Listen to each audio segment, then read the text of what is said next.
Desde las 7 de la mañana a las 6 en Canarias les estamos contando cómo empieza en lo informativo este miércoles 13 de agosto. Ya saben que les vamos a acompañar aquí en Más de Uno hasta las 12:20 en todas las emisoras de Onda Cero.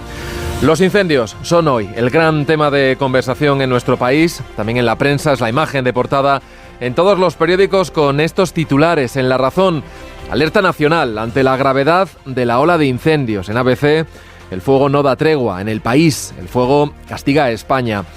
Por todo lo que no se ha hecho todo este tiempo para evitarlo, va hoy El Mundo. La falta de prevención golpea a España con incendios explosivos.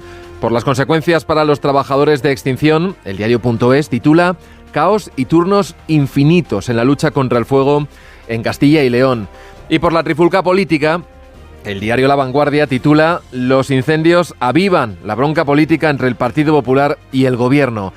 El ministro Óscar Puente, vallisoletano, continuó ayer su verborrea tuitera para atacar la gestión del presidente de Castilla y León, Alfonso Fernández Mañueco, y su ausencia durante las primeras horas del fuego. Mañueco contestaba sin darle mucha importancia. Para mí sería muy fácil hablar de él y de su gestión. No me voy a rebajar a la altura de Óscar Puente.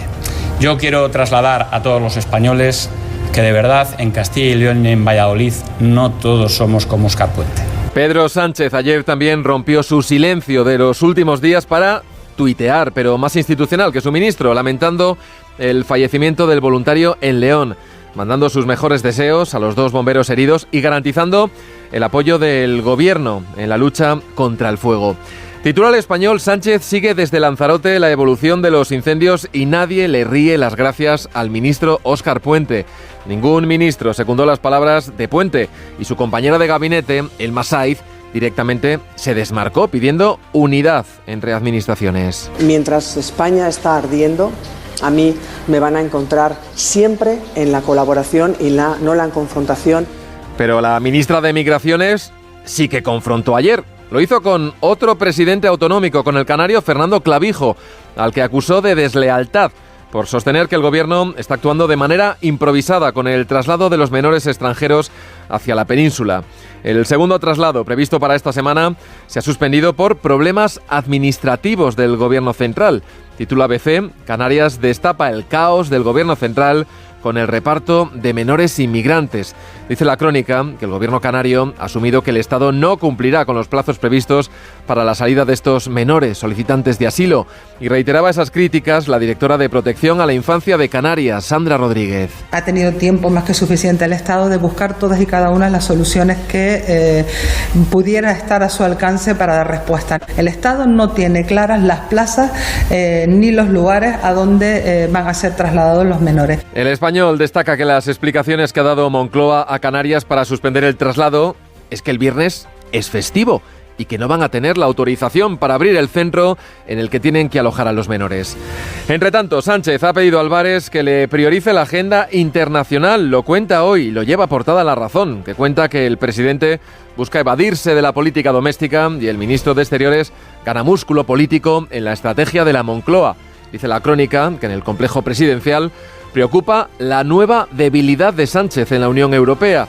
Sobre esto, El Mundo trae a portada España se cae de la mesa de líderes europeos después de 6 meses de tensiones con la OTAN y Trump. En artículo 14, Game Over de Sánchez en el tablero internacional. En el Independiente, Merz, que cumple 100 días en el cargo, se erige en el líder de una Europa en la que España está ausente. Hoy el canciller alemán, Friedrich Merz, ha convocado una reunión por videoconferencia a Trump y Zelensky, también a otra decena de líderes europeos, para hablar de la situación de la guerra en Ucrania y el papel de Europa, a falta de 2 días ya, para esa reunión entre Putin y Trump en Alaska. La crónica del Confidencial se pregunta si esa cumbre va a ser el fin de la guerra o una catástrofe para Kiev. La del País sostiene que Alaska es el escenario ideal para la ambición rusa, o sea, de recuperar una relación privilegiada con Estados Unidos. Y el New York Times adelanta dónde se verán. Será en la base aérea de Anchorage y Trump hará un viaje ahí de un día para la cita. A la portavoz de la Casa Blanca, a Caroline Leavitt, le preguntaron anoche por esa confusión de Trump del día anterior, diciendo que iba a ver a Putin en Rusia el viernes, y contestó que no se descarta que vaya más adelante. Quizás haya planes en el futuro para viajar a Rusia y el viernes el presidente se reunirá con el presidente ruso Vladimir Putin en Alaska, como saben. Pero por supuesto Alaska es un estado dentro de los Estados Unidos, por lo que el presidente se siente muy honrado y está deseando recibir al presidente Putin en suelo americano. Sobre la situación de la guerra, el periódico trae a portada rápido avance del ejército ruso en Donetsk a 2 días de la cumbre. Las tropas del Kremlin avanzan hacia el centro de suministro del ejército ucraniano y Zelensky avisa de que Putin no se prepara para la paz, sino para nuevas ofensivas.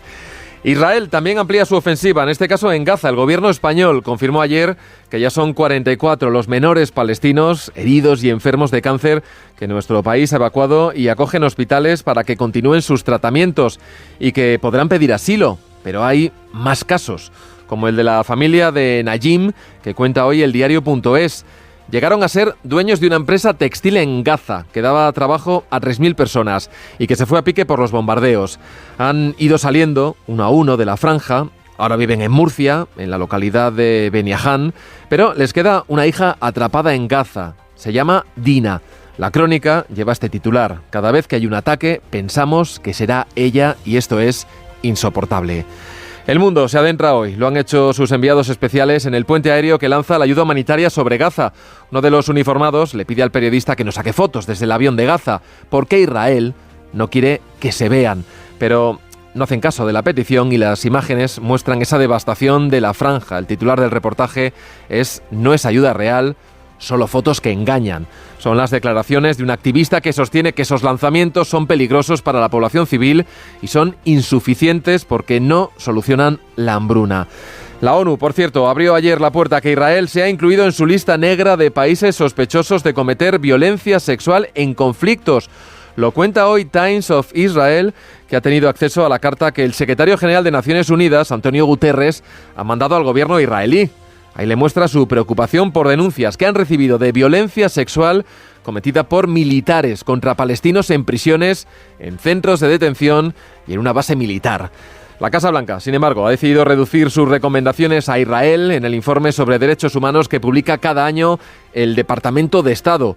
El texto, que se presentó ayer, también suaviza el lenguaje a otros países aliados como El Salvador de Bukele, la Hungría de Orbán o incluso, sí, la Rusia de Putin. El informe es más breve que nunca, lo han reducido hasta el mínimo legal y no hace referencia a vulneraciones de derechos LGTBI en el mundo ni apenas a la corrupción. Sí que destaca que los actos de antisemitismo se han disparado un 77% y señala a uno de ellos, señala a España. Lo lleva portada ABC, dice: Estados Unidos alerta de antisemitismo en España y señala a Podemos. La razón es un evento organizado el año pasado por la Formación Morada en el Congreso, en el que unas activistas pro-palestinas hicieron declaraciones como estas sobre los atentados del 7 de octubre. Creo y espero firmemente que la gente no vuelva a decirnos que tenemos que hacer una lucha no violenta. Sí es cierto que entre todo el dolor y el sufrimiento que ha podido generar el 7 de octubre, una de las cosas que sí le tenemos que dar las gracias es poner en el centro a la cuestión palestina. El informe de la Casa Blanca reprocha a la exministra y diputada Yone Belarra que utilizara el Congreso para este evento. Y sobre delitos de odio, cuenta el diario.es que la Fiscalía estudia si Santiago Abascal delinquió cuando vinculó la inmigración, hablando de Torre Pacheco, con la inseguridad y con la ruina. A los reproches desde la Iglesia a Abascal se sumó ayer el arzobispo de Tarragona, Joan Planellas, en Catalunya Radio. Un xenòfob no pot ser un veritable cristià. I em sembla que s'ha de dir en tot... Defendiendo que un xenófobo no puede ser un buen cristiano y que se debe decir con toda la contundencia. Hoy cuenta La Razón que Vox quiere llevar a otras comunidades autónomas su veto en Jumilla y que los ritos musulmanes se hagan en espacios públicos, que mantienen presentada en las Cortes de Aragón una iniciativa que pide lo mismo y exige recuperar la celebración en toda España de fiestas como Santiago Apóstol, el 25 de julio, San José, el 19 de marzo y el Corpus y la Ascensión, que es este viernes, pasado mañana, 15 de agosto. Por cierto, terminando ya con asuntos religiosos, lugar destacado hoy en la prensa andaluza para la Macarena, cuya restauración, ya lo saben, provocó indignación y polémica en Sevilla. Esto fue en el mes de junio.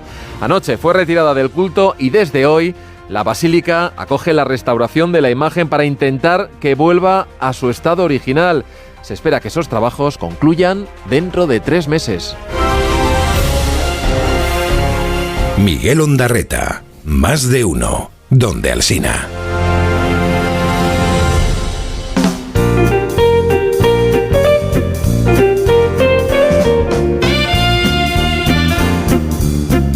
Y con Begoña Gómez de la Fuente, dispuestos a repartir y a preparar ya la vuelta al cole y unos zapatos Callahan. Sí, porque empieza una nueva aventura para vuestros hijos. Si buscas un calzado que te dure todo el curso, elige Gorila, los colegiales que están fabricados para resistir un uso intensivo a la vez que proporcionar libertad de movimiento, estabilidad y comodidad durante todo el día. Los zapatos Gorila cuidan el bienestar y desarrollo de los pies de los niños desde 1942. A la venta en gorila.com y en las mejores zapaterías, ya sabes, los de la pelotita verde.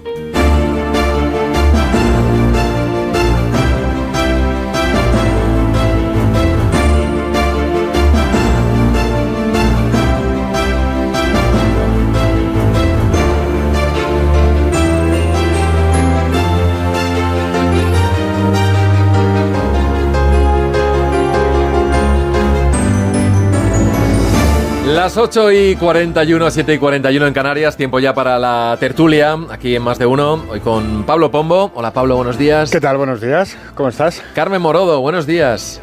Muy buenos días. Y John Muller, ¿estás por ahí? Hola John, buenos días. ¿Qué tal? Buenos días. Bueno, ¿cómo estáis? ¿Estáis bien? ¿Va bien el mes de agosto? Pablo. Sí, muy bien. Te ha sorprendido la pregunta, ¿eh? Tan personal. Sí, hace mucho tiempo que nadie me preguntaba cómo estoy. Ay, vale, bueno, luego te doy un abrazo, luego te doy un abrazo. Bueno, la verdad es que viendo la actualidad, viendo los temas de portada, y ahora hemos repasado algunos de los asuntos que van en todos ellos, cuesta separarse de la realidad, ¿no? De la realidad del fuego y de los incendios que están afectando y de qué manera en este momento 7 comunidades autónomas, con muchos de estos incendios en nivel 2, preocupante la situación en Asturias, en Castilla y León. Hemos hablado de la situación de Extremadura, algo mejor también lo que hemos venido contando en los últimos días en Andalucía, en Galicia también, con toda la provincia de Ourense en ese nivel 2, y con el balance que tenemos de momento de 2 víctimas mortales. Ya hablamos en el día de ayer de esa persona que murió en Madrid, en Tres Cantos, un hombre de 50 años, un empleado de la hípica de Tres Cantos, que intentó salvar a los animales, a los caballos, y terminó perdiendo la vida allí. De hecho, también creo que han muerto más de una veintena de caballos. Y ayer también moría en uno de los incendios en Castilla y León un joven de 35 años, un voluntario que estaba trabajando en esas tareas de extinción. Estaba con otro compañero y, como contaban ayer las autoridades, lo hacía el consejero de Medio Ambiente de la Junta de Castilla y León, una lengua de fuego les envolvió y acabó con la vida de uno de ellos. Hay varios heridos también, algunos grave, y una situación que, como decía, sigue siendo muy preocupante, con ese gran despliegue que hay de efectivos, con la UME desplegada en muchos de estos incendios, con la tregua que nos empieza a dar solo un poquito el tiempo, con temperaturas, no voy a decir frescas, pero sí no tan elevadas en solamente una parte de la geografía nacional, aunque advertían también que ojo con las tormentas, porque traen consigo unos vientos muy cambiantes que pueden hacer precisamente que se aviven las llamas. Bueno, pediros una impresión. Vamos a entrar enseguida en lo que es la pura política, porque esto ya se ha politizado, y decía yo esta mañana que tiempo habrá, ¿no?, de exigir responsabilidades en un momento tan crítico en el que estamos, en el que, echando la vista atrás de lo que ha pasado ya este país en otros momentos, bien vendría, ¿no?, que lo que viésemos fuese ahora, precisamente, Pablo, coordinación, ¿no?, entre todas las administraciones.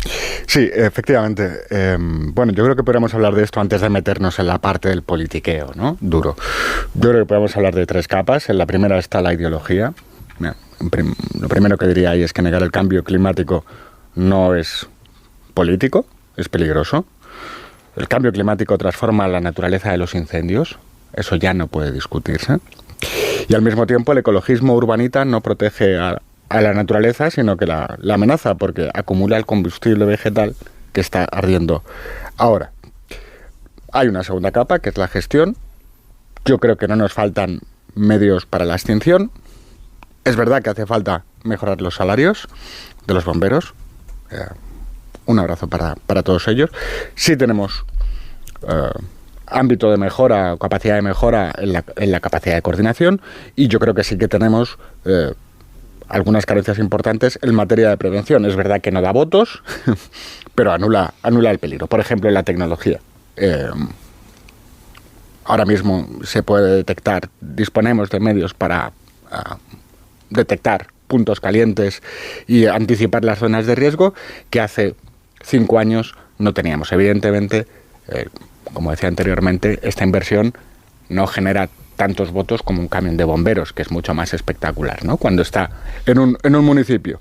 Y luego está la tercera capa, que supongo que entraremos en un rato, que es la de la comunicación, donde evidentemente se está generando, o estamos viendo una insensibilidad más agudizada desde un lado que de otro, pero que desde luego le resta a uno el ánimo, le pone a uno de muy mal humor en realidad, y esto es desafección. Hemos escuchado, desde luego, testimonios desgarradores, ¿no?, de muchas personas que están viendo con esa impotencia, ¿no?, que es pelear y luchar con el fuego, cómo avanzaban las llamas. Permitidme un segundo, voy a saludar a Javier Fáundez, que es el presidente de la Diputación de Zamora. Señor Fáundez, ¿qué tal? Buenos días. Muy buenos días. Le llamamos esta mañana, no sé si en su condición de presidente de la Diputación o como uno más de los voluntarios que están luchando estos días contra los incendios en su tierra, porque creo que está en ello también, ¿no? Está participando en estas tareas de extinción. Sí, la verdad es que son 3 días que han sido tremendamente duros y bueno, evidentemente pues me ha tocado como esa parte de colaborador, de estar ahí en primera línea, que lo llevo haciendo muchísimos años, y también como presidente de la Diputación para coordinar efectivos dentro de estos incendios que cada vez son más espectaculares, más virulentos y más peligrosos. Creo que estaba echando una mano en concreto en el incendio de Molezuelas, de la Carballeda y en Puercas. ¿Cómo está la situación ahora mismo? Bueno, vamos a ver, esta noche ha sido una noche donde nos ha dejado trabajar con bastante comodidad, bajan las temperaturas, el viento prácticamente desaparece y te permite trabajar con mucha comodidad, pero la verdad es que el día ha sido caótico porque han sido vientos cambiantes constantemente. Cuando estabas actuando en un frente el viento cambiaba y te tenías que ir hacia otro, poniendo en peligro a los propios medios de extinción, poniendo en peligro también todo el trabajo que se estaba realizando, y la verdad es que el día fue caótico, pero la noche, esta mañana, nosotros hemos salido de allí a las 4 de la mañana, esta mañana he estado hablando con alcaldes que han visto afectadas sus poblaciones, y bueno, la cosa está ahora mismo más tranquila, pendiente de que empiecen a actuar los medios aéreos y a ver si hoy por lo menos la climatología te da esa oportunidad para que el incendio pues quede prácticamente en orden. ¿Qué es lo que más preocupa ahora mismo? Porque decía yo antes que el tiempo es un elemento muy importante, ¿no? Y la llegada de lluvias, muy poquitas, la verdad, con esas tormentas, puede ser positivo, pero tiene su lado negativo con esos vientos, ¿no? Esos vientos con esa fuerza tan erráticos que puede hacer que cambie la dirección de forma súbita y que cambie el escenario de lucha contra el fuego. Ese ha sido el problema ayer fundamentalmente. Hasta las 12 de la mañana se hizo una labor de trabajo muy importante por todos los medios de extinción. Yo la verdad es que los felicito a todos porque han estado ahí luchando contra el fuego hasta la extenuación. Eso prácticamente nadie lo ve, pero son personas que están poniendo en peligro su vida, son personas que están dándolo todo para resolver estas situaciones, pero repito, la climatología en ocasiones, sobre todo el viento ayer, que era un viento cambiante, pues pone en peligro todo lo que estás haciendo e incluso pone en peligro a todas las personas que están trabajando en los incendios. ¿Tienen una aproximación del daño que ha hecho ya este fuego allí en la provincia de Zamora? No lo sé, ese dato lo tiene la Junta de Castilla y León. Nosotros ayer la preocupación fundamental eran las poblaciones, afectó el incendio a varias poblaciones, sobre todo la peor parte se lo ha llevado a Vejera, una pequeña localidad del Ayuntamiento de Río Frío, donde ayer hemos tenido, por desgracia, 6 personas quemadas, 4 graves y otras con distinto tipo de quemaduras. Y aquí sí quiero aprovechar estos minutos que me dais, sobre todo para pedirle a la población que si las fuerzas y cuerpos de seguridad te dicen que te tienen que evacuar, por favor, que evacúen una población, que no se arriesguen a andar paseando por los alrededores de un incendio o andar haciendo otro tipo otro tipo de cuestiones, porque el viento es tan cambiante que en unos minutos piensas que estás seguro y en unos minutos también te ves atrapado. ¿Dónde estaban estas personas exactamente? Pues mira, una persona de ellas iba con un coche en dirección a otra localidad, y otra persona pues venía desorientada. Por cierto, me la he encontrado yo prácticamente con quemaduras importantes, desorientada, quemada, pero sobre todo fuera de la zona donde las fuerzas y cuerpos de seguridad habían recomendado la evacuación de esa localidad. O sea, que no era gente que estaba trabajando como voluntarios en las tareas de extinción, era gente que se había quedado allí. Mucho menos. Era gente que se había quedado allí, eran personas mayores que por toda una serie de circunstancias pues no obedecieron a las fuerzas y cuerpos de seguridad con esa labor, o que en ese momento no estaban allí. Pero repito, es que el viento en unos instantes parece que está seguro y te ves envuelto por las llamas. Le pregunto también en su condición de, ahora que está trabajando como un voluntario más, pero también es presidente de la Diputación de Zamora, ¿se ha trabajado en los meses previos para que esta situación estuviese como está ahora mismo? Porque se habla mucho de la prevención y estos últimos días estamos hablando mucho con los alcaldes y se están quejando muy, muy amargamente del abandono de los pueblos, del mundo rural. Miren, yo les voy a decir, nosotros desde nuestra Diputación tenemos una serie de cuadrillas, de operativos, trabajando una serie de meses al año limpiando perímetros de poblaciones. Yo soy muy insistente con los alcaldes para decirles que si un día hay un incendio, lo primero que tenemos que proteger es una localidad. Hay que reconocer, porque es algo sistemático, que en el mundo rural muchas poblaciones, hay fincas dentro de las zonas urbanas donde los propietarios están fuera, donde es posible que algunos vengan en verano, otros que no vengan, y esas fincas están completamente abandonadas, y esas fincas es combustible. Y después, en labores de prevención, siempre hay cuadrillas trabajando, se limpia, pero lógicamente cada vez en el medio rural hay menos carga ganadera, pero también hay unas zonas que se llama monte por algo. ¿Qué pasa? Que cada vez los incendios estamos viendo que son incendios con unas condiciones climatológicas más adversas. Estamos hablando de temperaturas ayer por la mañana cercanas a los 40 grados, de vientos importantes, y en esas circunstancias, tengas lo que tengas, la verdad es que no puedes hacer nada. Yo a veces también me echo un poco las manos a la cabeza, porque después de todos estos escenarios de incendios aparecen los oportunistas a decir, bueno, es que si la falta de medios, que si la prevención.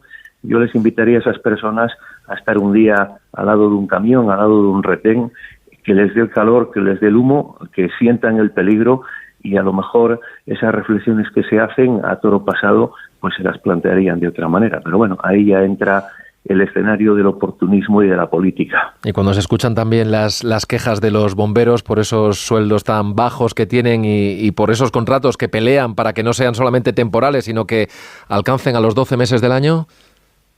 Mire, los sueldos de los bomberos son personas que se ganan todo lo que se les dé. Son personas que arriesgan su vida, son personas, por cierto, cada vez con mejores equipos y cada vez mejores preparadas. Y repito, todo lo que se le pueda reconocer a nivel de salarios, bienvenido sea, porque son los que realmente se juegan la vida en este tipo de escenarios. Yo estoy con ellos desde hace bastantes años, estoy colaborando con ellos, trabajando con ellos en los incendios, y la verdad es que son jornadas maratonianas donde ninguno de ellos mira el reloj, donde ninguno de ellos en ocasiones hace reflexiones de lo que le puede pasar ese día o al día siguiente. Le hago ya una última pregunta porque sé que tiene la mañana donde tiene que estar, que es trabajando en el terreno. Esta mañana recordábamos lo que se vivió allí en Zamora hace 3 años, en ese terrible incendio en el mes de junio y julio en la Sierra de la Culebra, y nos preguntábamos por las lecciones que se aprendieron entonces. Escuchamos muchos testimonios de que aquello no podía volver a repetirse, de que se iba a aprender.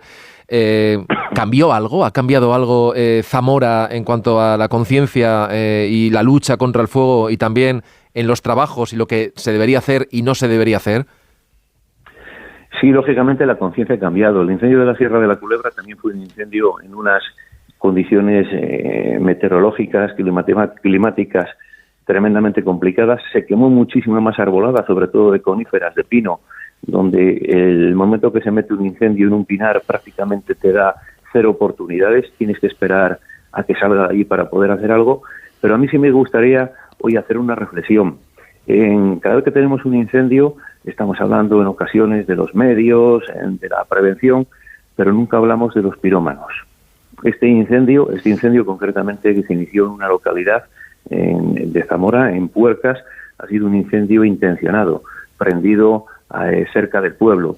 Nunca hablamos de ese tipo de personas. Yo la verdad es que cada vez que veo, tal y como están las leyes actualmente, y lo poco penado que está el castigo a estas personas que ponen en peligro a los equipos de extinción, que ponen en peligro a poblaciones, que ponen en peligro al patrimonio de los demás, la verdad es que te planteas si realmente no hay que hacer una reflexión política y endurecer considerablemente estas penas a estas personas que no sé qué tipo de conciencia tienen para verse movidos para provocar este tipo de incidencias. Desde luego.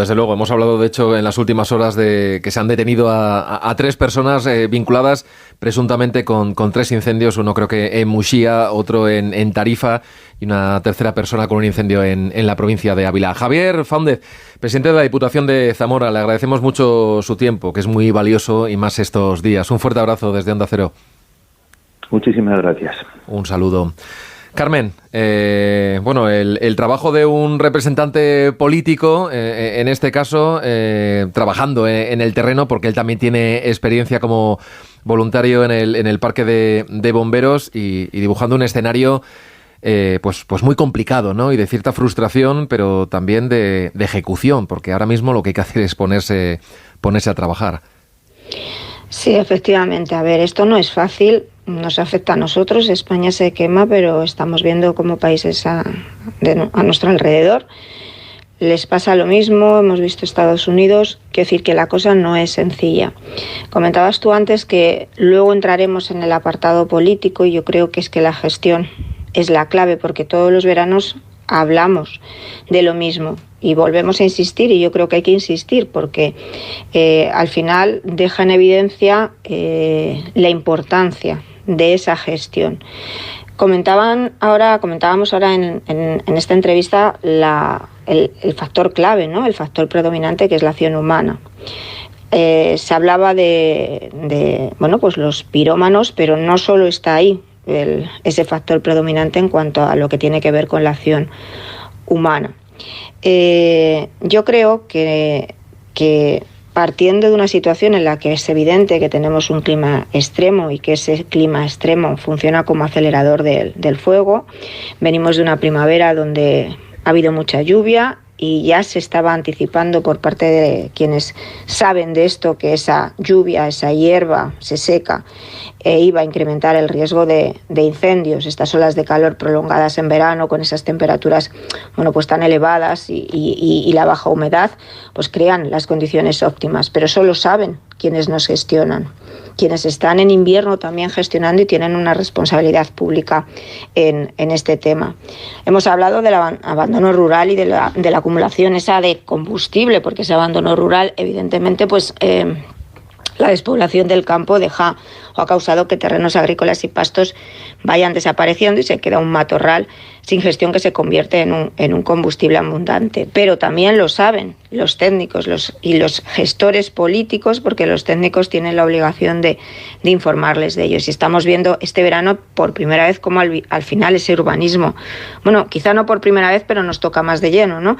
Cómo ese urbanismo en zonas de riesgo sin autoprotección suficiente, pues se convierte en otro elemento clave. Al final se junta una serie de factores, pero yo creo que ante todo lo más importante es la falta de prevención y la alta dependencia de la extinción.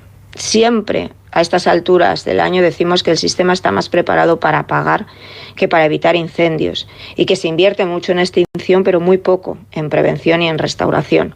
Yo si ahora cogiésemos la situación, y esto nosotros, yo por lo menos no tengo la capacidad, pero estoy segura de que quienes trabajan en tareas forestales y están todos los días y se pasan todo el año ocupados en esto, hacen falta más medios, más recursos. Si hiciésemos un balance de cuánto ha cambiado nuestra situación respecto al año pasado, después de que el verano pasado hiciésemos el mismo análisis y llegásemos a las mismas conclusiones, me temo que sería muy poquito, porque en invierno nos olvidamos de esto. Partiendo, yo lo digo, por supuesto, de que estamos hablando de un cambio climático, de una situación extrema y de que, evidentemente, es muy difícil luchar contra este fenómeno. Y luego está la acción de esos pirómanos, que estoy de acuerdo. Las penas y las consecuencias tienen que ser mucho más altas, porque aquí no es solo el riesgo el coste en vidas, el coste presente de daños materiales y de pérdidas de viviendas, también de nuestros bosques y de nuestro medio ambiente, sino el coste a medio y largo plazo, porque recuperar todas las zonas que se han quemado, estos son años y años. Pirómanos o incendiarios, ¿no, Müller? Que ahí está la diferencia, ¿no? Entre el que disfruta viendo cómo se quema la naturaleza por el simple placer, por algo que le pasa en su cabeza, que no sabemos exactamente lo que es, o los incendiarios, que son los que lo tienen premeditado porque hay razones detrás. Y entre los 3 últimos que se han detenido y del que hemos dado cuenta, por ejemplo, había un trabajador de extinción de incendios relacionado con uno de esos incendios del pasado mes de julio, que veía pues la perfecta oportunidad laboral, ¿no? Cuanto más superficie queme, pues más trabajo tendré. Ese perfil se da en todas partes, no solo aquí en España, también en otros países se ha visto trabajadores de incendios forestales, bomberos forestales, incluso conozco algún caso en Chile de bomberos forestales asociados con bomberos urbanos que iban provocando incendios precisamente para tener más actividad, cobrar más, ¿no? Es un perfil, bueno, yo creo que ahí es muy importante que los propios compañeros de estas personas estén muy atentos y vigilantes de lo que ocurre. Yo quería precisamente empezar una reflexión por ahí. A veces cuando empiezas a mirar lo que cobran los bomberos forestales, el otro día me encontré en la sierra en un supermercado con un grupo de muchachos bomberos forestales de Madrid comprando su almuerzo en un súper y tuve ocasión de hablar con ellos y me contaban un poco las penurias en las que están, ¿no? Y ahí te das cuenta que el Estado está prendido con alfileres. Cuando ves lo que cobran los bomberos forestales, cuando ves lo que cobran los guardias civiles, cuando ves lo que cobran las personas que tienen que mantener, que tienen que levantar, que tienen que poner las calles por la mañana de este país, es cuando realmente empiezas a pensar y dices, bueno, pero ¿de qué vamos presumiendo? De que hemos garantizado un ingreso mínimo vital, de que pagamos pensiones magníficas, de que tenemos el mayor crecimiento de toda Europa, cuando vemos que el Estado está cogido con alfileres, de verdad. O sea, aquí le han dado un hilván y esto se puede escocer en cualquier momento por el sitio menos pensado. Dicho eso, lo que tú has planteado es muy interesante, porque yo creo que hay 4 cuestiones que me gustaría dejar sobre la mesa, como hace Pablo Pombo. Estamos frente a una contradicción. Decimos que el incendio se debe a la presión humana, pero ahora argumentamos que el despoblamiento hace que nadie gestione el bosque, ¿no? Esa contradicción vamos a tener que aprender a gestionarla, reconfigurar el Estado para hacerlo, pero no es muy novedosa porque España es un país que ha tendido históricamente a estar vaciado en el interior. Aquí ha habido un problema de fijación de población que es histórico y aquí conviene no solo hablar con los expertos, con los políticos, sino también con demógrafos, etcétera, y con historiadores. Hace 20 años decíamos que los incendios, tú lo has planteado ahora con lo de los incendiarios, eran fruto de la especulación inmobiliaria. Hoy decimos que es fruto del cambio climático. Y luego tenemos la tendencia a sacar conclusiones sobre casos puntuales. Como vemos muchos casos parecidos, un determinado año vemos incendios como el de la Sierra de la Culebra, que afortunadamente nos acaban de explicar que fue un incendio muy singular. este año, como se produjo el de Tres Cantos a raíz de una tormenta seca, ya estamos sacando conclusiones de que ahora los incendios son más grandes, más rápidos, más explosivos, que no se pueden apagar y que obedecen a una nueva... Toda generación quiere tener sus elementos identitarios. Incluso hablamos de una nueva generación de incendios forestales. Y por último, yo creo que hay que mirar bien, sobre todo en Madrid, al incendio que se produjo en Tres Cantos, porque hay que entender que la gente tiene que entender que un pastizal no es una barrera entre una urbanización y un campo, y el campo. Al contrario, es un elemento de conectividad. Y si tú dejas que ese pastizal crezca por encima de una determinada altura, lo que tienes ahí es un potencial riesgo para tus viviendas, para tus propiedades. Y yo creo que eso es un elemento que hay que considerar. Y para terminar, dos cuestiones. Te han salido 6 ya, eran 4, pero te han salido 6, voy sumando. Bueno, aquí. Pues voy con 6, pero es por ser optimista. Eso es por ser maledicente con Pablo Pombo. No. Estaba mirando la web del Sistema Europeo de Información sobre Incendios Forestales. Y entonces aquí tienen un pronóstico mensual donde detectan las anomalías de temperaturas, que son las que están en este momento. La temperatura es lo que está facilitando la existencia de incendios. Bueno, la buena noticia es que a partir de la semana del 18 de agosto, la anomalía de calor de las elevadas temperaturas que tenemos en Europa, en la parte que nos toca en la península, desaparece.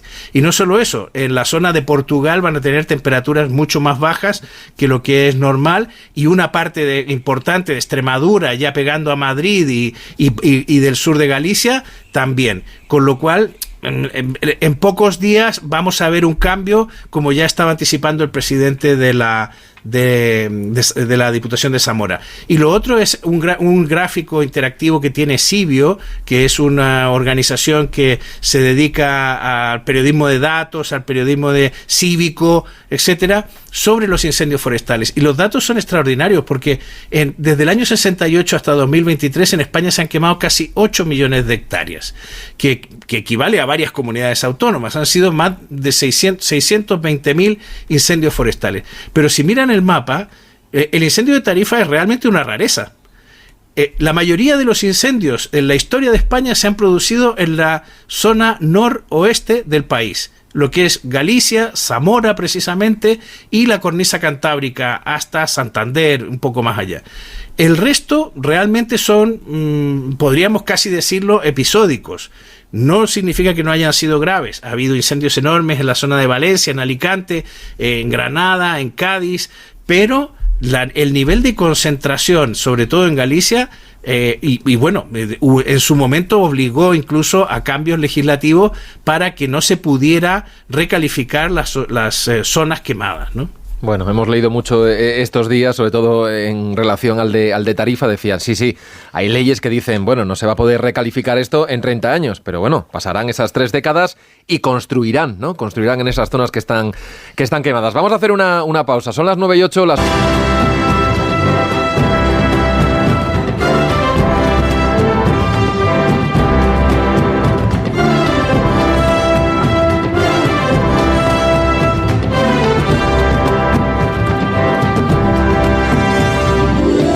Las 9:12, las 8:12 en Canarias. Seguimos aquí en tiempo de tertulia más de uno con Pablo Pombo, con Carmen Morodo y con John Muller. Y os quería preguntar un poquito por lo que está alrededor de todo esto que tiene que ver con la gestión, con los responsables públicos, los que deberían estar al mando, y me consta que lo están, pero luego está esa otra corteza que subyace en las redes sociales, pero que al final lo empapa todo, ¿no? Porque son nuestros representantes públicos los que empiezan a dispararse dardos con un tono al que ya estamos acostumbrados en el caso del ministro más tuitero de todo el gobierno, que es Óscar Puente, que inició y abrió la veda, ¿no? Mandando algunos mensajes nada velados al presidente de la Junta de Castilla y León por estar de vacaciones en los primeros días en los que empezó a arder algunos puntos de Castilla y León. Mensajes bastante faltones, ya no solo porque le llamase sinvergüenza, ¿no? Sino porque también había ciertos chascarrillos de la cosa está calentita, en Castilla y León, no sé cómo estarán las cosas ahí abajo en Cádiz. Cuando salían noticias de que había incendios en Tarifa, decía, bueno, igual este te pilla más cerca, ¿no? Pregúntale a Juanma. Y luego venía también la otra coletilla, bueno, si lo encuentras, ¿no? Porque tampoco sabemos dónde está el presidente de la Junta de Andalucía. También se dirigió al propio Feijóo, que le dijo que, bueno, teniendo a alguien con ese tipo de comentarios y si él estuviera en el gobierno ya lo hubiera cesado. Todo esto, el ruido, es verdad, está ahí, pero estamos en un momento casi inicial de la crisis. Carmen, ¿qué valoración haces de alguien que está en el gobierno y que alguien decía, estamos haciendo comentarios muy fuertes, muy burlones, vamos a esperar que no haya víctimas, que esto no se complique, y hay víctimas? En fin, estamos hablando de un tema muy serio. A ver, yo creo que es que en ningún país de nuestro entorno aguantaría en el cargo un ministro como Puente. En ninguno. Es insostenible. Por la falta de vergüenza, por la falta de dedicación a lo suyo, porque al final, en suma, lo que está haciendo es, se le dará muy bien tuitear, tiene un problema grave en el Ministerio de Transporte que le afecta a él personalmente. No solo es la herencia recibida en cuanto a su gestión, en cuanto a algunas cuestiones que están por aclarar, y que está utilizando un sueldo público, está utilizando básicamente un puesto dentro de un Consejo de Ministros, con la relevancia que eso le da, para actuar de mamporrero de la oposición. Todo el tiempo para bloquear a periodistas que le parecen que hacen comentarios que a él no le gustan porque se ofende enseguida, tiene la piel muy débil, pero sin embargo los demás tienen que tener la piel muy dura.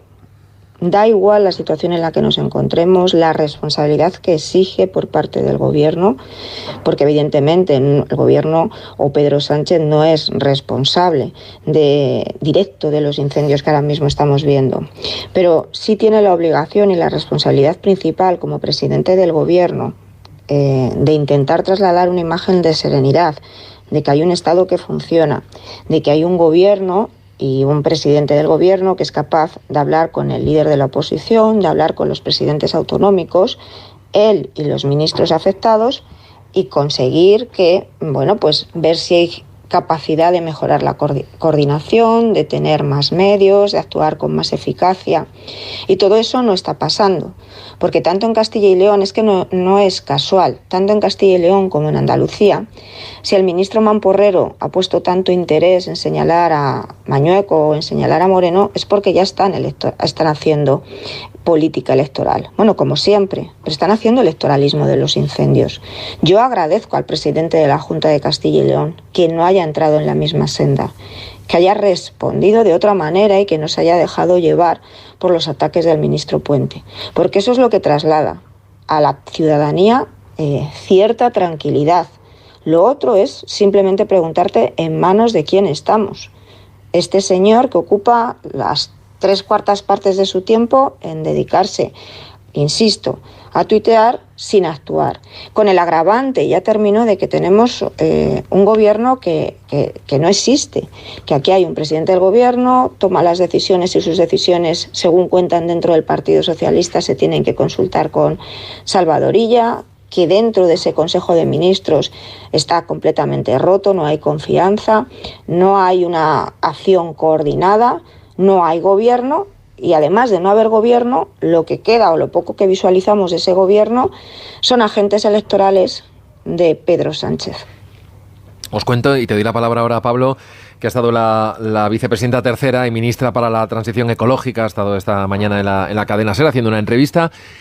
Ha dicho lo primero, que no prevé visitar ahora las zonas afectadas. Yo creo que nadie lo está pidiendo en este momento. Lo que quieren es que estén los profesionales trabajando sobre el terreno y se logre estabilizar y después extinguir los incendios. Y le han preguntado por esta controversia, ¿no? A cuenta de los tuits del ministro de Transportes, Óscar Puente, y digamos que no ha querido entrar en las polémicas, aunque sí que ha puesto en valor el conocimiento del territorio que tiene Óscar Puente. Luego es verdad que ha dicho algo muy parecido a lo que ya hemos escuchado a la ministra de Inclusión Social, a Elma Said, diciendo que bueno, que ahora lo que está ocurriendo en España es el momento de la unidad, de la coordinación y de trabajar de la mano, ¿no?, para conseguir la extinción en los incendios. Yo sí que he visto ahí cierto desmarque, al menos del momento de Elma Said, ¿no?, de no abrazar. Es que es muy difícil abrazar lo que está haciendo el ministro Óscar Puente, ¿no? Incluso incómodo para quien está de guardia como Elma Said, tener que salir y no sé, mostrar empatía con un compañero de gabinete cuando lo que está haciendo es decir a las bravas, lo que le pasa por la cabeza, como suele hacer Pablo. Ya, lo que pasa es que la ética lo que exige es decir, yo no comparto estas declaraciones. Ya está, sin más. No hace falta criticarlas. Con decir no lo comparto, los ciudadanos somos suficientemente adultos como para saber, en fin, lo que está diciendo. Me gustaría devolverle a mi amigo Joel Müller, mi admirado amigo Joel Müller, media docenita sobre esta cuestión, ¿no? Bueno, ya serán tres. Entonces, la primera. Este es el único país del mundo capaz de enfrentarse a sí mismo en los periodos de dificultad. Lo hemos vivido muchísimas veces, en la pandemia, en la DANA, y nos está pasando especialmente en esta legislatura, que es la legislatura del muro. Se nos está agudizando el guerracivilismo y esto me preocupa. Siguiente preocupación, la pequeñez de los cálculos, ¿no? Dicen, no, es que esto lo hacen porque tiene una estrategia electoral. Oiga, ni siquiera es táctica. Esta es la demostración de que España es un país bloqueado y como no se puede hablar de política, pues sacamos las navajas al sol todas las mañanas. Además, desde el poder político, que es quien necesita distraer a la ciudadanía de su propia inoperancia. Dentro de la estupidez, claro, es que nos pasa lo mismo que con la ola de los currículums manipulados. Es que son agresiones boomerang. Es que las lanzas contra el adversario y te pueden acabar volviendo a sí misma, contra ti. Porque están todas las administraciones involucradas. 4. No estoy seguro de que esto vaya a funcionar estando el voto socialista tan afligido como está. No estoy seguro de que esta línea de enfrentamiento y todo este vómito sirva para levantar el ánimo de los socialistas. No es un acierto. La política no es denunciar la buena política, no es denunciar lo malo que es el contrario, sino hacer las cosas mejor. Y desde luego, 5. Óscar Puente no es la mejor de las políticas. Yo siempre he creído que no representa al PSOE. De verdad, ¿eh? No representa, no refleja al PSOE y no tiene nada que ver con lo que ha sido siempre el Partido Socialista. Ahora bien, sí que es un retrato robot de lo que es el sanchismo en su etapa más podrida. Y tengo la convicción de que todavía no hemos visto lo peor de Óscar Puente. Tengo la convicción. Pero toda esa litosis digital responde a una voluntad política y demuestra la peculiar capacidad que tiene el presidente Sánchez para seleccionar personal. Sabe bien a quién pone en cada sitio. Tipos como Ábalos, tipos como Cerdán y tipos como Óscar Puente. Y lo siguiente, por favor, ¿deslealtad institucional? No. No desde el gobierno. Entre otras cosas, porque lo que hace es acrecentar la sensación de deslealtad contigo mismo, que es lo que le está pasando al Partido Socialista. Tienen tal lío interno con el enfrentamiento que tienen ahora mismo entre Ábalos, entre Koldo, Leire por el otro lado, Cerdán, viven en la deslealtad permanente. Entonces, por favor, dejen sus líos, los líos que tienen ustedes dentro de su casa, déjenlos en su casa y no perjudiquen a los demás. No sean institucionalmente desleales si ustedes están siendo desleales en lo partidario. Déjame salir un segundito también de aquí del estudio para saludar a Raquel Viges, que es vecina de Lleres, una localidad española del municipio de Puente de Domingo Flórez, allí en León. Raquel, ¿qué tal? Buenos días. Hola, buenos días, ¿qué tal? Bueno, usted vive en uno de los municipios que ha quedado totalmente rodeado por el fuego y afectado, ¿no? Directamente por el incendio. Sí, el fuego empezó aquí en una parte del pueblo, arriba, lo que se conoce como las medulillas de Lleres. Y empezó el sábado a las 4:30 y desde que empezó el viento no sopló a nuestro favor y se nos metió a las puertas de mi casa precisamente. Y a partir de ahí ya el infierno siguió y arrasó con todo hasta llegar a las médulas, Carucedo, bueno, lo que todos conocemos ya. Aquí en mi pueblo hemos tenido la suerte de que las casas están todas y las personas también, pero es muy difícil. Ayer volvimos porque nos evacuaron el sábado y ayer fue el primer día que pudimos volver los vecinos a Lleres. Y cuando se asomó desde su casa, ¿qué es lo que vio? Sí. ¿Cuándo? Perdón. No digo, perdone, que le he interrumpido. Digo que cuando llegó a su casa, lo primero comprobó que su casa no había ardido, pero cuando se asomó desde su casa y vio ese paisaje en el que usted ha vivido, ¿qué es lo que vio? Oscuridad. Está todo negro. Es que no hay nada. Nada. Y muchísimo calor. Yo lo primero que hice fue la parte de abajo donde está mi casa, de la finca, me la salvaron, ¿vale? Pero la finca sigue hacia arriba y lo primero que hice fue subir arriba. Y esa sensación de fuego en los pies todavía, es desolador. Es desolador. Una vez que, todavía estamos un poquitín en shock estos días, nos empezaremos a mover por aquí y nos daremos cuenta de la magnitud del desastre. Ayer por médulas no nos dejaron pasar porque a mi pueblo se puede venir por abajo por el puente Domingo Flórez o tenemos una pista que nos une con las médulas y ayer a las médulas no dejaban pasar. Pero el día que podamos pasar por todo nuestro paraíso, que ya no está, es difícil, ¿eh? Creo que ha colgado usted una pancarta, ¿no? en su casa, sí.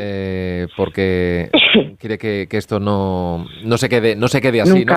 Que marca un antes y un después. Nunca más. Que esto no vuelva a pasar. Porque ahora va a costar mucho recuperar. Ahora es complicado, entonces nunca más. No. Yo la sensación que tuve el sábado nunca la había tenido y espero no volver a tenerla. Es horrible.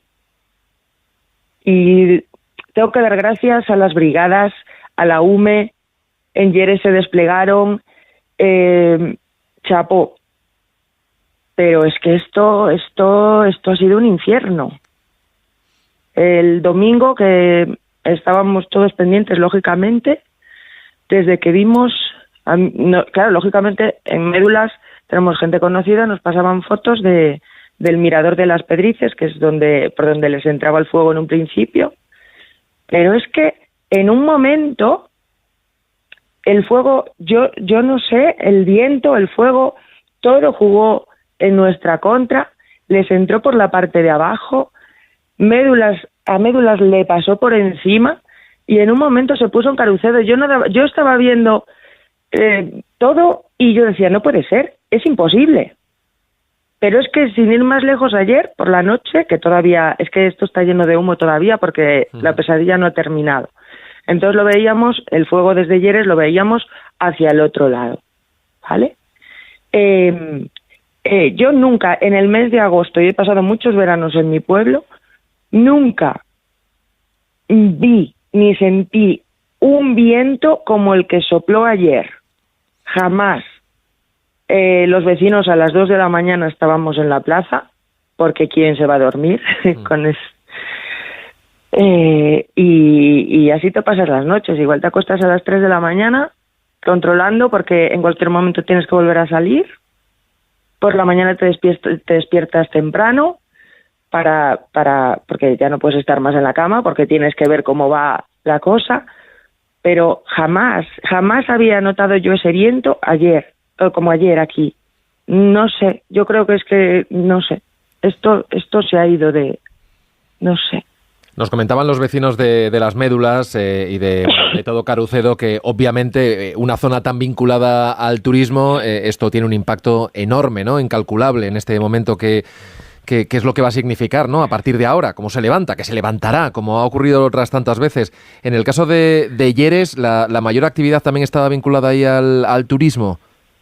No, Lleres es un pueblo súper chiquitito. A ver, sí que tenemos 2 alojamientos turísticos. Estamos detrás de Las Médulas, entonces quieras que no, mi pueblo también tiene mucho que ver. Tenemos nuestros canales romanos, lógicamente, que pasan por aquí. Mi pueblo es por aquí, lógicamente también viene gente. No es lo mismo que Las Médulas, pero mi pueblo, claro, que también tiene turismo, ¿sabes? Pero en menor medida, ¿sabes? Pero, ¿Y creen que esto se podría haber evitado? Es la pregunta que siempre se hacen. Hemos escuchado a muchos vecinos, en concreto, ¿no?, de la zona de Las Médulas, decir, llevamos mucho tiempo diciendo que se tiene que invertir más en prevención, trabajar, cuidar el campo, nos tienen olvidados. ¿Ustedes tenían esa misma sensación? ¿Compartían también ese temor? Sí, no es que nos tengan olvidados. Lo que pasa que no te dejan hacer. Jolín, yo llevo aquí, pues yo recuerdo a mis abuelos y tenían sus castaños y los trabajaban y ibas al monte, cogías leña. Ahora no se puede. El monte hay que limpiarlo, el monte hay que cuidarlo. Tienen que dejar a la gente, que es que ayer escuchaba a una vecina de Médulas y tenía toda la razón. Nosotros no vamos a hacer daño a nuestro patrimonio, a nuestro tesoro, a nuestro paraíso. Nosotros lo vamos a cuidar. El monte necesita un mantenimiento y el monte no se le ha dado el mantenimiento que quizá necesita. Espero, ahora ya es tarde, porque hemos ardido, pero espero que se empiecen a hacer las cosas bien. Espero que aprendamos de esto, que no nos vuelva a pasar, que no nos dejen de la mano de Dios. Y no sé, sí, la prevención, ese fue el problema, la prevención. Raquel Viges, que todo jugó en nuestra contra. Le agradecemos mucho que nos atienda esta mañana. Le enviamos un fuerte abrazo para usted y sus vecinos, que están pasando unos momentos desde luego nada deseables. Mucho ánimo y mucha fuerza. Un beso para todos, mucho ánimo a los que han perdido sus casas. Lamentamos muchísimo las pérdidas personales que hemos visto hoy en las noticias y que no nos olviden, por favor, que seguimos estando aquí y que no se olviden de nosotros, que ahora empieza lo complicado. Ahora empieza Y un beso para todos y que no vuelva a pasar. España arde por los 4 costados y esto no puede ser. Hay que hacer algo. Raquel, muchas gracias. No puede ser. Gracias a ti. Buenos días. Bueno, pasar de lo que dice la clase política Müller a lo que dice pues la gente, ¿no?, que vive en todas estas zonas y que ha visto cómo su paisaje, cómo su día a día en su ambiente, en su pueblo, en sus pequeñas rutinas, pues van a cambiar, ¿no?, y van a quedar marcadas para siempre. Luego la naturaleza se regenera, pero pasan lamentablemente muchos años para recordarlo y para poderlo ver como uno lo iba viviendo ahora en el día a día. Pero fíjate, Miguel, en lo que nos ha contado esta persona, y no es por darme la razón, pero lo primero que ha descrito es la sensación que ella ha tenido con lo que le ha ocurrido. Y esa sensación se parece mucho a la que sintió la gente en La Riada, en Valencia, cuando en Paiporta se produjeron esos incidentes por la ausencia. En ese caso fue porque sentían la ausencia del Estado, faltaba la UME y tal. Ella ha citado que sí, que los brigadistas, que la UME, pero también esa sensación de vulnerabilidad. Y no es por darme la razón, pero he empezado hablando de cómo el Estado español está cosido por hilvanes. Y es necesario refortalecer nuestras estructuras básicas, mejorando las rentas, mejorando las rentas de las personas que sostienen los servicios básicos de este país, y bueno, ¿no? Y ojalá mejorando las rentas de todo el mundo, ¿no? Incluidos los empresarios. Eso significa crecimiento económico, y mientras estemos en una situación de mediocridad y de estancamiento, no vamos a salir de allí. Por terminar con la parte política, yo también quería aportar una reflexión. Lo que decía Carmen, efectivamente, es inconcebible que en nuestro entorno haya un ministro como Puente que se dedique a la agitación en las redes sociales exclusivamente, y además con el mal gusto con el que nos tiene acostumbrados. Pero no podemos olvidar que Puente forma parte de un diseño político de esta legislatura hecho por el presidente Sánchez. Puente fue el encargado de contestar a la investidura de Alberto Núñez Feijóo de una manera golpeadora,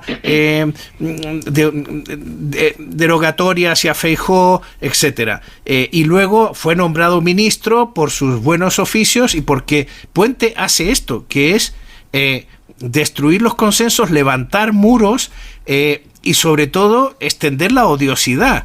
Y claro, hay gente en redes sociales que dice: lo que más me gusta de mi ministro Puente es que pone a los fachas de los nervios. Bueno, pues oye, si ese es lo que realmente se le va a pedir a un ministro que tiene encargado el ministerio que más presupuesto tiene, que además tiene que hacerse responsable de cuestiones tan cruciales como Renfe y como Adif, pues apaga y vámonos. En el último viaje de Pedro Sánchez a América, cuando fue a Chile, Uruguay y Paraguay, hubo personas que acompañaron en ese viaje que no pertenecen al mundo ni del periodismo ni a la clase política, con los que hablé después de que volvieron, ¿no? Y el énfasis que pusieron fue en la burbuja en la que vive el gobierno. La auténtica burbuja, completamente separada de los problemas reales de los españoles y de lo que... O sea, el gobierno está absolutamente convencido de que el relato que le hacen las estadísticas que recibe es el relato de la carne real de los españoles.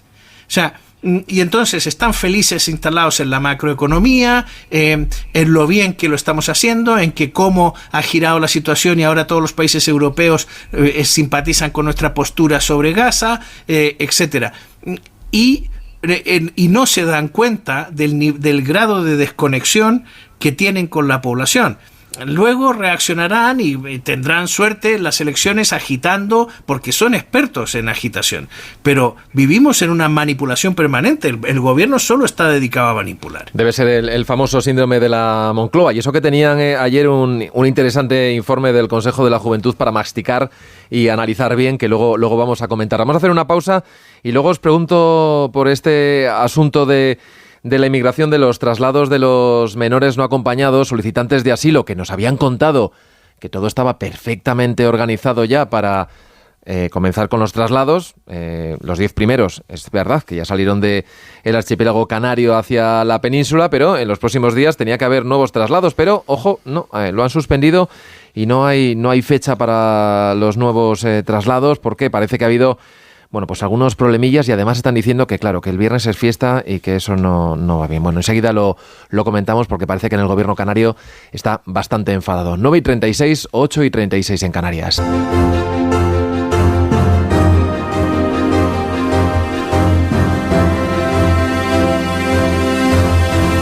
En 15 minutos vamos a llegar a las 10 de la mañana, serán las 9 en Canarias, y aquí seguimos en tertulia con Carmen Morodo, con Pablo Pombo y con John Muller. Y os quería plantear este asunto que parecía que estaba un poquito más encarrilado por parte del gobierno, y tenemos aquí al gobierno de las Islas Canarias reprochándole al gobierno central, que haya suspendido pues el segundo traslado a la península de menores inmigrantes no acompañados, solicitantes de asilo.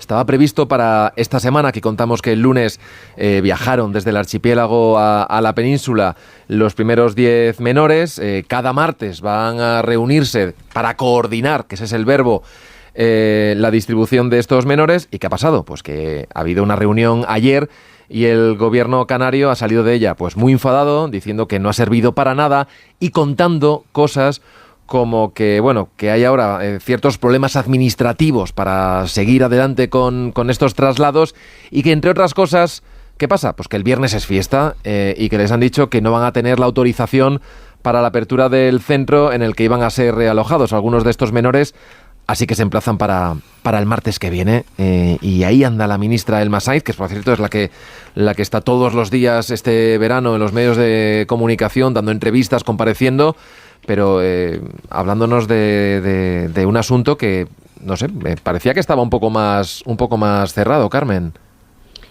A ver, yo creo que lamentablemente estamos asistiendo a la debilidad y al fracaso de un Estado, pero por la mala gestión política. No es solamente burocracia ni problemas administrativos.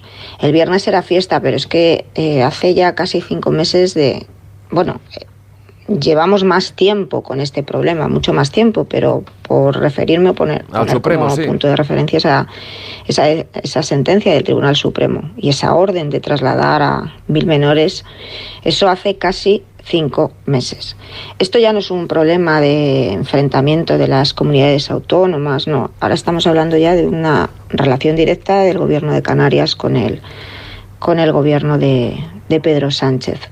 Evidentemente hay falta de planificación, sí es verdad que hay un problema de coordinación interadministrativa y también de rivalidad partidista, pero lo que podemos concluir es que el Gobierno no está ya para dar lecciones de cómo él cumple con los derechos fundamentales y de que son el resto de las comunidades autónomas, sobre todo señala las del PP, pero las quejas vienen también de las del Partido Socialista como Asturias, las que se oponen o no colaboran por motivos de, pues prácticamente casi de xenofobia.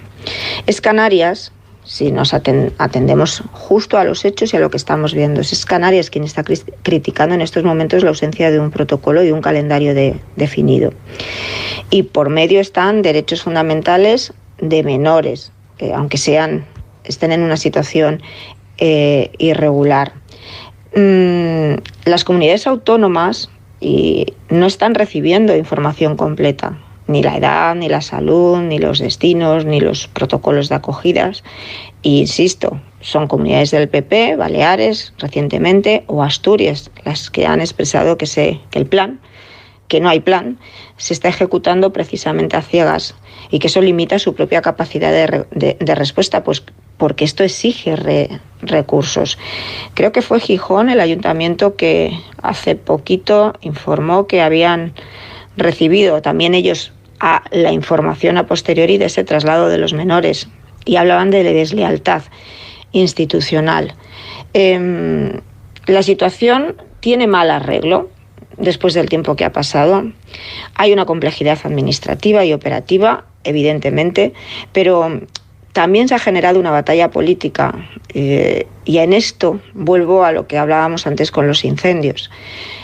Creo que quien tiene la responsabilidad principal, y aquí están todos evidentemente en una clave ya de lucha partidista, de lucha electoral, no hay ayuntamiento y es triste o es algo a lo que nos debería llevar a reflexionar. No hay ayuntamiento y no es del PP, sino también socialista, que quiera en estos momentos abrir o acoger a menores extranjeros no acompañados, porque su opinión pública no los recibe de manera favorable. Se ha generado, y en eso sí que hay que mirar a la extrema derecha, se ha generado un clima impopular, pero un clima impopular que a lo mejor también está basado en ciertos hechos, ya que estos menores necesitan recursos, necesitan una colaboración administrativa, necesitan que no se genere una situación de inseguridad alrededor de donde se establecen, y eso no se está gestionando de una manera correcta.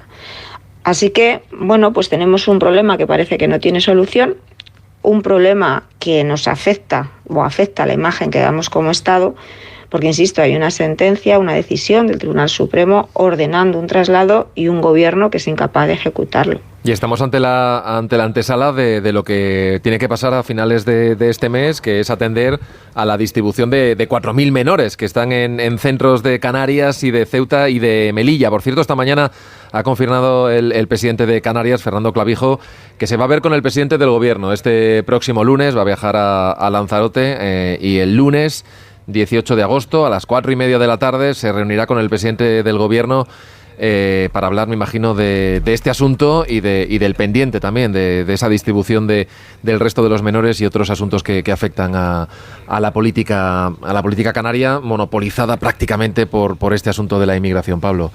Sí, yo no creo que haya un deterioro del Estado. Creo que el Estado son los hospitales, es la UME, es la justicia, es la policía, es la Guardia Civil. Todo eso está funcionando. Lo que sí que creo es que estamos viendo el colapso de un régimen que ha deteriorado la democracia durante estos años, que ha generado un bloqueo político y que simplemente todo funciona peor. Porque con el populismo siempre ocurre lo mismo, y es que todo acaba funcionando peor. Ningún país ha funcionado mejor cuando ha pasado un presidente del gobierno populista por él. Cuando todo funciona peor, estás debilitando al Estado. Ese mal funcionamiento, esa descoordinación, pero, todo eso debilita la imagen al menos que da el Estado a los ciudadanos. Sí, estoy de acuerdo en eso, pero es que quienes somos demócratas tenemos que decir, oiga, nuestra democracia está funcionando. Yo tengo la sensación. Eso no significa que los servicios estén funcionando peor, que eso es evidente. Eso es evidente. ¿Por qué no hay fecha para la cuestión de los menores migrantes? Pues porque este gobierno no tiene una política de migración. No la tiene respecto a los países de origen, no la tiene respecto a los países de tránsito, no la tiene para controlar fronteras, lo estamos viendo en Ceuta, no lo tiene para proteger los derechos de los menores, no la tiene para evitar la saturación en los territorios más saturados, no la tiene para el conjunto del país, porque Cataluña va a la carta y el País Vasco también, y no la tiene para combatir el discurso de la extrema derecha, porque la única oferta es el multiculturalismo. Y oye, cuando se dicen cosas como lo de la excusa de vacaciones, se transmite esa manifiesta inutilidad. Cuando se manifiesta esa inutilidad, ¿cómo no va a mosquearse la gente? ¿Cómo no va a mosquearse la gente? ¿Por qué no tiene este gobierno una política de inmigración?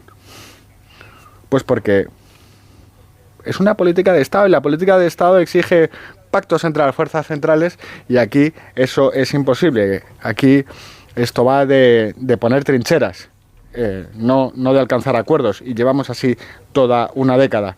Y porque este gobierno nace de una investidura con el supremacismo dentro.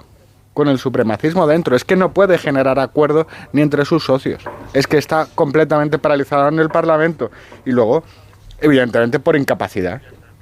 Por nepotismo.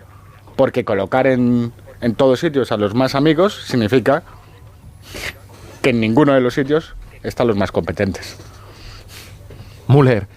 Sí, bueno, yo creo que Canarias ha desnudado el caos que tiene el gobierno de Pedro Sánchez en torno a este tema. Oye, es que hace un año estábamos hablando de este asunto y Fernando Clavijo estaba apelando al resto de los presidentes autonómicos a resolver la cuestión. Es que las llegadas del año pasado batieron todos los récords en el caso de Canarias. Es verdad que desde la visita a Mauritania el flujo migratorio, digamos que ha virado, ¿no? Ha dejado esa ruta atlántica y ha pasado por la ruta argelina.